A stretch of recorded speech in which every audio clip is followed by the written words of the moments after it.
What is up, guys? It is Dan and welcome back to another episode of Guitar Talk. Hit the like button, subscribe if you want to, it really helps us grow. Roll that intro.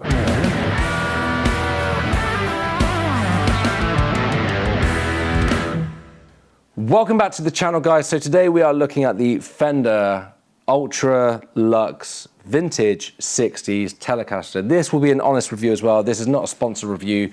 No one has told us to review this guitar. We just wanted to review it. And yeah, I will give honest thoughts. If it's good, I will say it's good. If it's bad, I'll say it's bad. Let's get stuck in.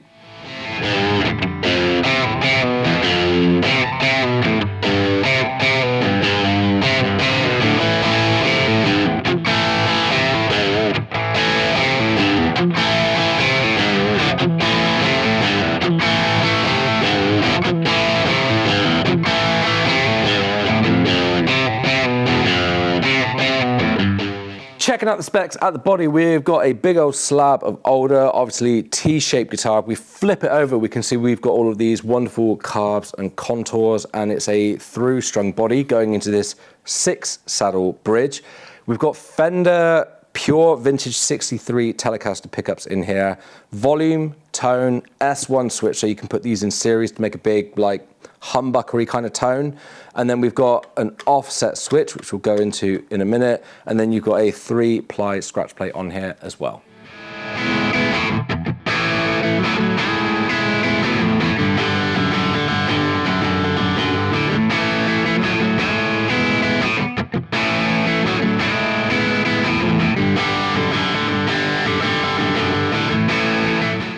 Heading over to the next side of things on here, we've got a quarter sawn maple neck with a slab rosewood fretboard, 22 stainless steel frets on here. On the front, we've got good old traditional clay dot inlays, and then on the side, we've got more modern loom inlays. If you don't know what loom inlays are, they are essentially dots that kind of glow in the dark a little bit. So if you're playing on a dark stage, you can kind of see where you are on the fretboard a little bit more. And then we've got locking Fender tuners, and then we've got a compound radius fretboard that goes from 10 to 14 inches.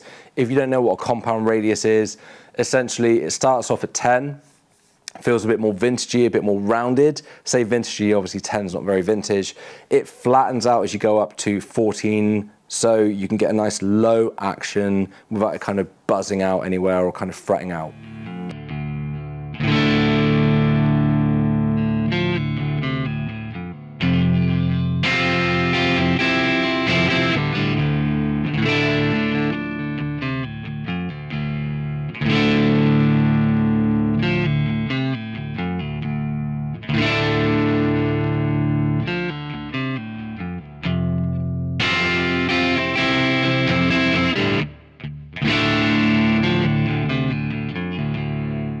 Sounds and tones that you can get out of this guitar, it is a vintage tone machine. It's got 60s style pickups in there, which is my preferred era of Fender pickups. So a little bit less harsh sounding to my ear, a little bit less spiky on the bridge. So if you want to put it on the bridge pickup and just kind of dig in and kind of go all Springsteen and just play some big old chords on there, this handles it really, really well. Not too spiky, not too brittle. The neck pickup, you've got that nice dynamic hollowness to it. So it's really, really like it picks up on how hard you pick. It just sounds lovely. Middle, you've got that nice kind of chimey, full sounding classic Telecaster sound. All in all, very good. Like this covers so many grounds of like nice clean tones, nice funky tones, bluesy tones, crunchy tones. And then you push this in to get that kind of faux humbucker sound, putting these in series, and you can push it up into higher gain territory if you want to as well. And it handles it very, very well. Out of the two, between the Strat and this model, I think this is the more versatile of the two guitars. So sounds and tones wise, this has kind of got you covered on most bases.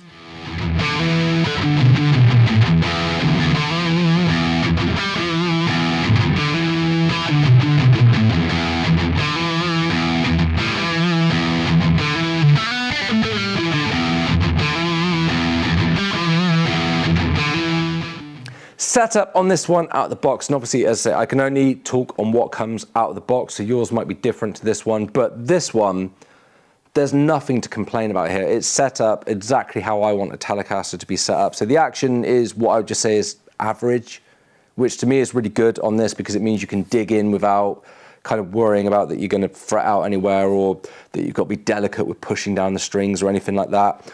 You can go lower if you want with the compound radius fretboard. So if you're a shredder and you just want an ultra low action, I think this will handle it absolutely fine. But there's nothing to complain about here. The ends of the frets are finished really nicely. The actual frets are finished really well. There's no kind of like scratchiness to them. It's all nice and smooth.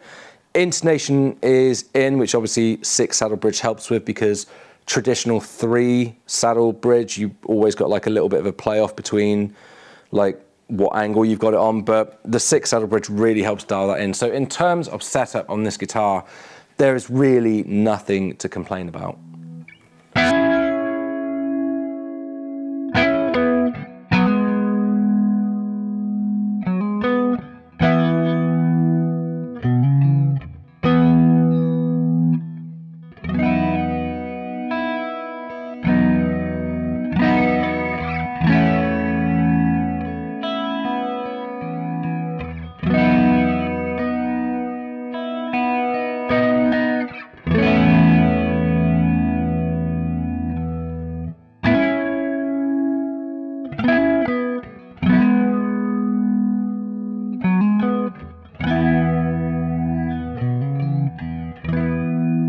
Build quality on this straight out of the box, for the most part, very, very cool. Like the wood selection they've used just all looks like really good quality. Like it's a great quality bit of rosewood they've put on there. Really nice grain to it, nice and dark.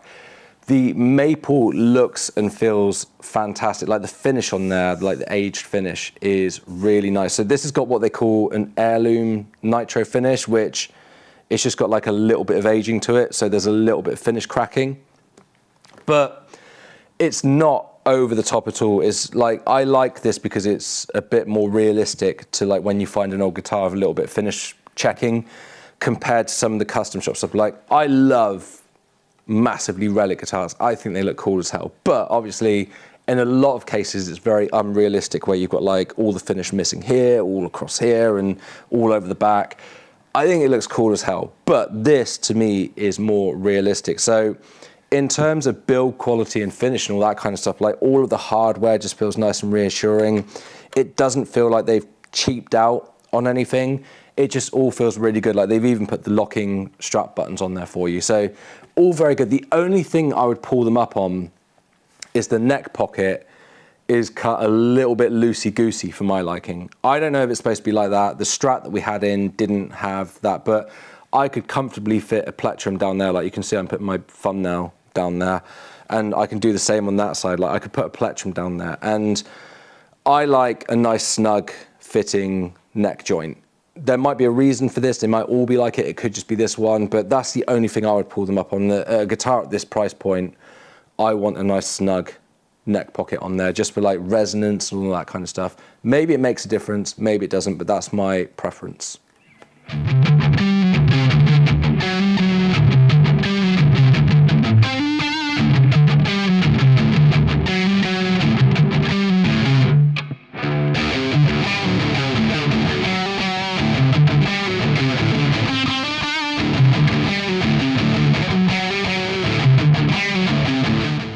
Would I play one of these live? And as usual by that, I mean, if I was going on like a long run of shows or a tour or something like that, and you gave me one of these and said, you are playing only the Fender Ultra Luxe Vintage 60s Telecaster live and nothing else, the first thing I would say to them is, you got that model name out all in one go. And that's a hell of a feat, because that's a hell of a model name.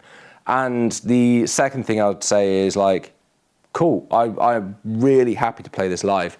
I think this is a great guitar. It sounds great. Like I've said before, I play predominantly southern rocky stuff, like modern pop country stuff, some function band stuff, and this would cover 90% of what I need to do. The only thing it's not going to cover is if you want that authentic neck humbucker tone, or if you need to do some trem stuff. But like 90% of what I'm doing, this would cover absolutely fine and sound great doing it. The neck profile is a modern D shape, which feels a little bit thinner than a modern C shape. Not super thin, but it fits nice and comfortably in my hand. It feels fantastic. And the sort of aged finish they've done to the neck, which is almost satiny, feels great. It feels nice and natural.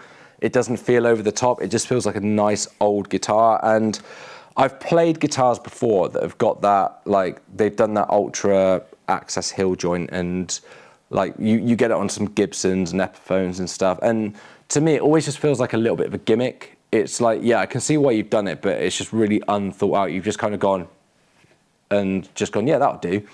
And like, maybe they have put some thought into it and some R&D into it, but it doesn't feel that way to me. Whereas this is the first guitar I've played that's got like modern refinements and stuff, where I kind of go up here and just go, ooh, that feels really good. That feels nice and comfortable. And that does actually make a bit of a difference. So they've actually, it seems like they've put a lot of thought and care into the carbs on this, and it does make sense. And then the other really cool thing I like, just a little thing that does make a difference, is this offset switch here. So on traditional tellies, obviously the switch goes from side to side. This, if you think about it, like when you're playing, your forearm, the arc of your playing goes that way, and this follows the arc of that playing. So for quick pickup changes, it makes sense because that's the way your arm's going anyway. Whereas on a traditional guitar, when you're playing and you're kind of playing across and then you got to stop and go left and right, it's a bit jarring, and like when you notice it, you notice it. Whereas this, like, I think this should be on all modern tellies, in my opinion.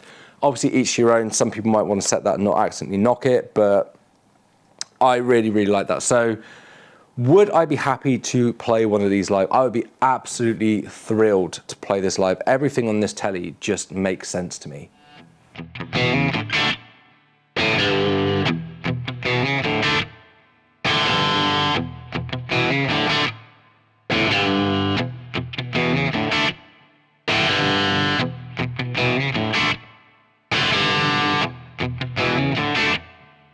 Is there anything that I would change on this guitar or anything that I don't like? The only things for me is, one, the neck pocket, where it's like a bit, let's say, it feels nice and stable, but that gap there for me just is not acceptable on a guitar at this price point. And it might be that there's a reason for that. I don't think it is. I think it's just this one.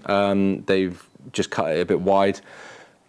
I like a nice snug neck pocket, so I would change that. Other than that, I would want a maple. I prefer maple fretboards on Telecasters. It's just a bit snappier sounding. I prefer the feel of maple. I prefer that on Telecasters. And I know they do the 50s version of this with a maple fretboard. I've not tried it, but I live in a world where on maple neck tellies, like 50 style ones, you've normally got like a big chunky neck. And I don't get on as well with big chunky necks. Then I get to the 60s style with a neck profile I like, and then you've got a rosewood fretboard. So it's always difficult for me to find a Telecaster that looks and plays the way I want, but with the neck profile and fretboard material I want.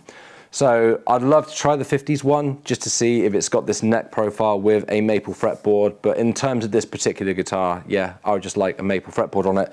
Other than that, there's nothing I would change. I think they've knocked it out of the park on the design of this, so I think it's a great guitar.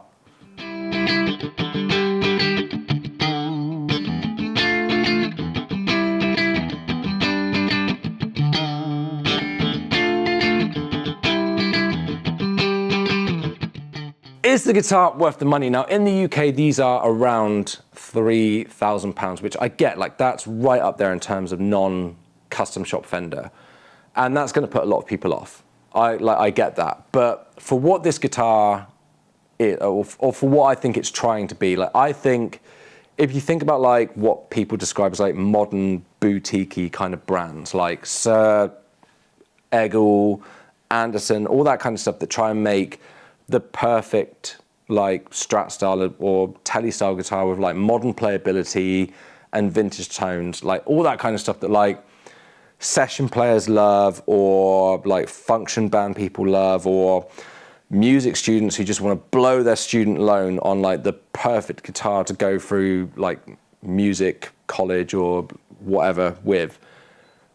I think this guitar really does compete with those kind of guitars. I think it sits in that kind of bracket, and if you look at the price of those guitars, this is kind of priced accordingly. And some people, like, I don't care what things say on the headstock, but for the most part, but some people just want Fender on the headstock. So to have a guitar with that kind of playability and those kind of options, with these kind of tones, at that kind of price point, if you are looking for that kind of guitar, then this is definitely one to check out. But I completely get that at that kind of price point, it opens up a whole world of like secondhand custom shops and all kinds of things. But like in terms of if the guitar is worth the money, new for what this is trying to compete with, then yes, I think if that is your budget and you're looking for that style of guitar, I don't think you're going to pick this up compared to another guitar of this kind of style and go, nah, it's not the one. So is it worth the money in that respect? Yes, I think it is.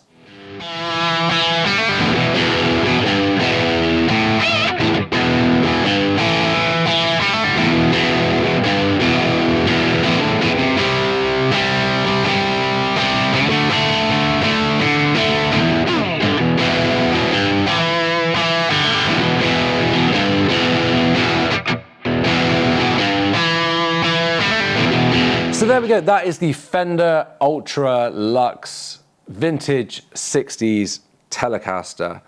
Let me know what you guys think. Like, that is a hell of a model name, and surely like in the next round of Fender product releases, like in 2 to 3 years when they do a reset again, they've got to like do a proper reset of model names and stop just tacking things on the end. Because like when they change the standards and the specials to like performers and professionals, like surely they've got to do a proper reset soon, because this is getting a little bit out of hand with just tacking things on the end. But anyway, let me know what you think. Have you got one? Have you tried one?